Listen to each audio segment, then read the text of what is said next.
ऐसा कानून तो जिन्ना भी नहीं लाया था, ये दूसरा जिन्ना बनना चाहता है। अगर ये वापिस नहीं करोगे, जिन्ना बनना चाहोगे, तो ये स्वर्ण समाज आपको जमीन में गाड़ देगा। जो सिर पे चढ़ाना जानता है वो जमीन में गाड़ना भी जानता है। हमारे को इस कानून की जरूरत क्यों थी? कानून क्यों थोपा जा रहा है हम पे?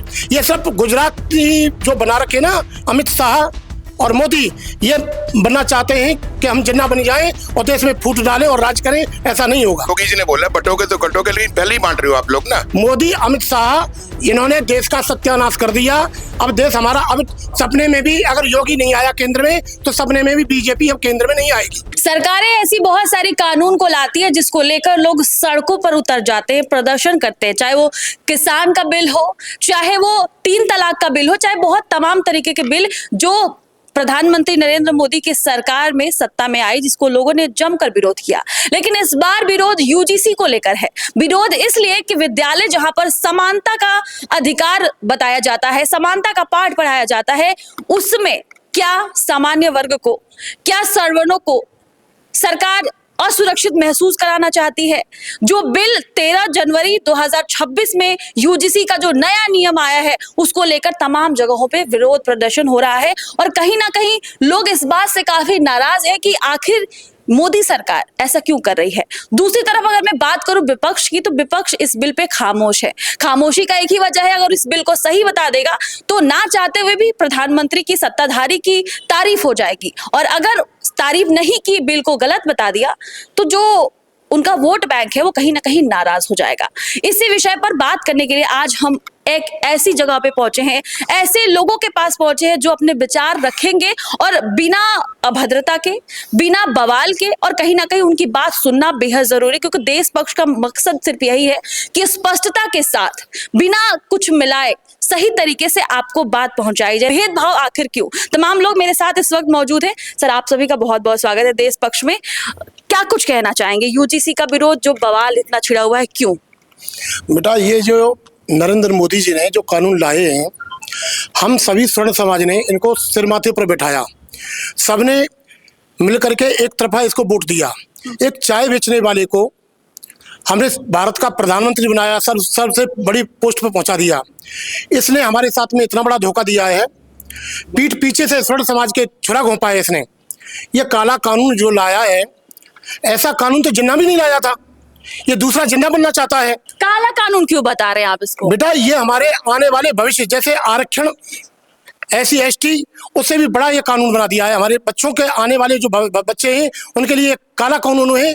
उन बच्चों को बराबरी का कोई दर्जा नहीं मिलेगा, बिना मतलब के उनके साथ भेदभाव किया जाएगा। तो बेटा, ये जो कानून है मोदी जी जो लेके आए हैं, ये हमको पसंद नहीं है, और हम यही प्रार्थना करते हैं कि मोदी जी या तो ये कानून वापस करिए। अगर ये वापस नहीं करोगे, जिन्ना बनना चाहोगे, तो ये स्वर्ण समाज आपको जमीन में गाड़ देगा। जो सिर पे चढ़ाना जानता है वो जमीन में गाड़ना भी जानता है। अरे, सरकार तो कहती है कि बांटोगे तो कटोगे, एक रहोगे तो सेफ रहोगे। जब जाति में सरकार खुद ही बांटना चाहती है, वो भी हमारे जनरेशन को, यूथ जनरेशन को, तो क्या सबका विनाश चाहती है क्या सरकार?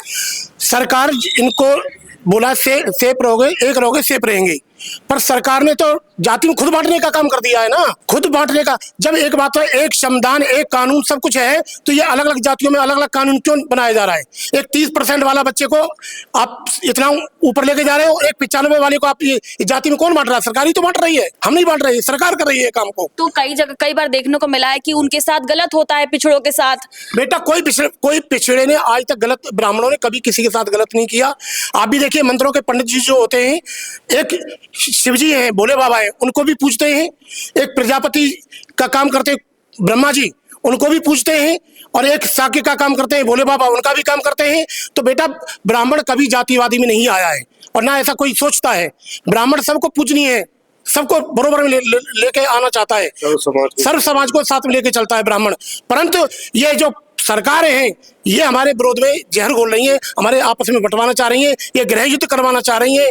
ये मतलब ये सरकारें हमको बेवकूफ समझ रही है हमारे को। हम इनको या तो इस सरकार कानून वापस लें, नहीं तो हम बीजेपी से 35 साल से कार्यकर्ता हैं, हम इस्तीफा देने को तैयार हैं। हम नाराज है आप बीजेपी? बिल्कुल नाराज हैं हम। ऐसा बंदा हमें नहीं चाहिए। ये सब गुजरात की जो बना रखे ना अमित शाह और मोदी, ये बनना चाहते हैं कि हम जिन्ना बन जाएं और देश में फूट डालें और राज करें, ऐसा नहीं होगा। जो ये गवर्नमेंट कर रही है हमारे को यूजीसी के लिए, वो बहुत गलत कर रही है। क्या गलत लग रहा है? हमें ये हमारे स्वर्णों को तो फिर पूछेगा कौन? जब से हमारे जो बच्चे आने वाले हैं, हमारे को इस कानून की जरूरत क्यों थी? कानून क्यों थोपा जा रहा है हम पे?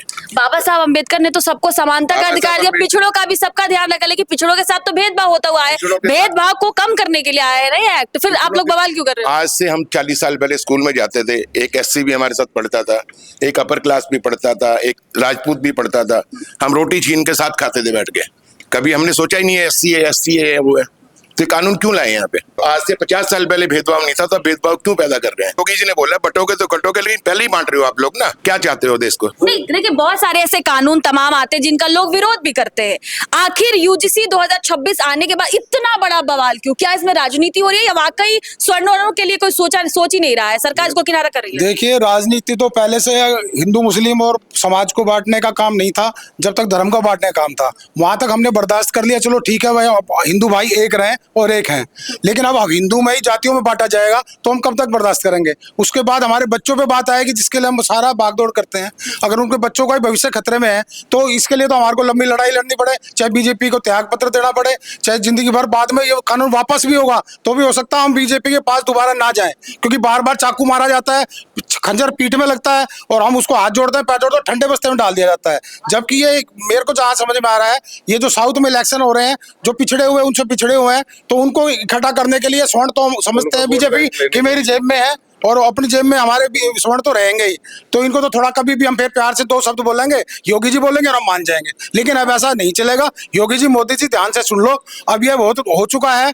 अब समाज को तोड़ने का काम नहीं चलेगा। कोई भी समाज के हम भाई, हमारा 36 बिरादरी का, हम ग्रामीण पृष्ठभूमि से आते हैं, हम 36 बिरादरी की बात करते हैं। ये 36 बिरादरी में तो सारे हमारे भाई, छोटे भाई भी तो है, SC ST। कौन मंदिर में आने पे हमारे को मना है?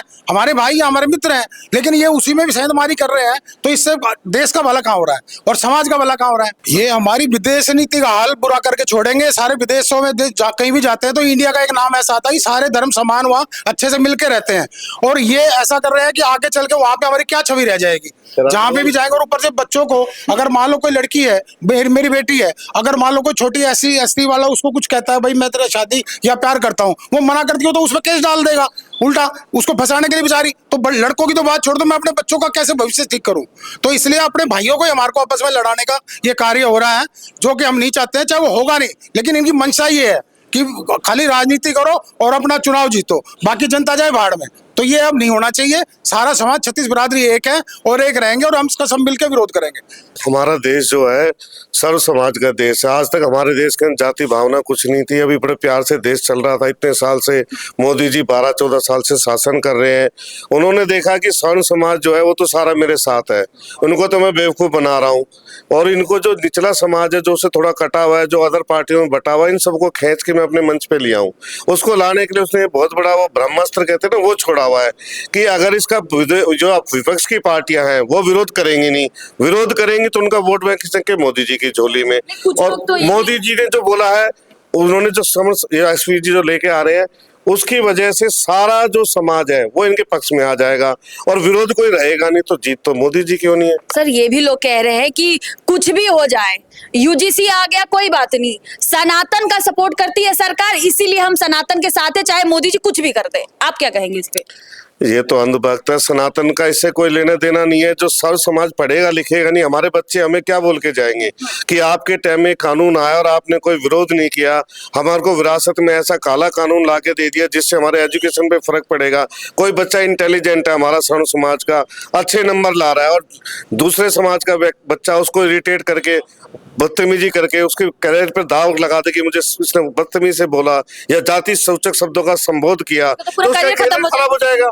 उसके कैरियर को हम क्या जवाब देंगे? हमसे पूछेंगे हमारे बच्चे कि आप तो उस टाइम यंग थे, युवा थे, आप बुजुर्ग थे, आपने इस काले कानून को क्यों बनने दिया? देश को आप पीछे धकेल रहे। कहाँ तो हम चांद पे जा रहे हैं, कहाँ तो कोई जात बिरादरी नहीं चांद पे। आप कहीं जाओ एजुकेशन में, किसी सर्व समाज के स्कूल में ऐसा हुआ है कि किसी निचली कास्ट के एडमिशन नहीं दिया हो, या उसको पढ़ाया नहीं हो, या शिक्षा देने से मना किया हो, या किसी मंदिर में पंडित ने प्रसाद देने से मना किया हो, या किसी सुनार ने ये कहा हो कि मैं सोना नहीं बनाऊंगा, तेरी लड़की की शादी है, तो नीच जात का है? क्या किसी ब्राह्मण ने बोला कि मैं तेरे फेरे नहीं कराऊंगा? क्या किसी बड़े ठाकुर ने ये कहा है कि भाई मेरे घर के आगे से तेरी बच्ची पढ़ के नहीं निकलेगी, बारात नहीं जाएगी? अब एजुकेशन के अंदर ये साथी सुधक शब्दों का संबंध जो दिया है इन्होंने, इससे हमारे देश के अंदर वो जहर घुला है, वो जहर घुला है जो कभी नहीं निकाल सकती, कोई पार्टी नहीं निकाल सकती। फिर एक बार बीज बो गया, आप आरक्षण ही नहीं खत्म कर पाए। बाबा भीमराव साहब ने आरक्षण कितने साल के लिए दिया था? बड़े बड़े मनोभाव 5 साल 10 साल के लिए दिया था कि निचले लोगों को एजुकेशन और ये सब फ्री मिली जाए, लेकिन इन्होंने उस कानून का इतना ज्यादा शोषण होता आया है, तमाम ऐसे केस देखने को मिले, उसी को तो खत्म करने के लिए लाया गया है ना एक्ट। कोई शोषण नहीं हुआ, कोई शोषण नहीं है। केस बता दो कोई बेटा एक बात बताइए, ब्राह्मण के पैर में 500 रुपए की चप्पलें हैं और जिसकी आप शोषण कह रहे हो वो 10,000 के जूते पहन के जा रहा है।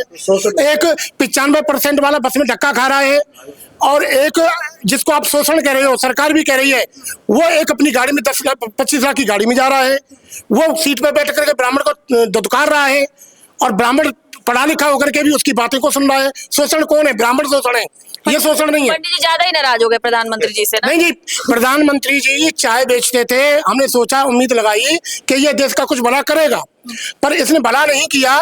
इसने स्वर्ण समाज का, ये नहीं स्वर्ण समाज में ब्राह्मण बनिया नहीं आते, ठाकुर भी और जाट भी आते हैं, हरियाणा के कायस्थ भी आते हैं, सब पूरे भारत में हम 80% है स्वर्ण समाज में। अगर ये ऐसे करेंगे तो ये जैसे हमने सिर पर चढ़ाया है ऐसे इनको उतार देंगे। लुटिया डूब जाएगी सरकार, डूब गई लुटिया। ये प्रधानमंत्री अमित शाह बनना चाहता है ना, और मोदी को, योगी को बदनाम करना चाहता है। योगी तो अपना कल्याण कर जाएंगे, वो तो बनेंगे प्रधानमंत्री, पर मोदी अमित शाह का सत्यानाश हो गया। योगी जी भी तो कह रहे थे कि जातियों में बांटने की बात होती है, लोग राजनीति करने लग जाते हैं। तो योगी जी ठीक है, योगी जी ठीक है। मोदी अमित शाह इन्होंने देश का सत्यानाश कर दिया। अब देश हमारा, अब सपने में भी अगर योगी नहीं आया केंद्र में तो सपने में भी बीजेपी अब केंद्र में नहीं आएगी, बिल्कुल नहीं आएगी। 27 साल में पहली बार बीजेपी दिल्ली में आई है। अगर बीजेपी के विधायक, पार्षद या जो भी इस्तीफा नहीं देते हैं, हमारा साथ नहीं देंगे, तो इनको भी हम अकल सिखा देंगे हम।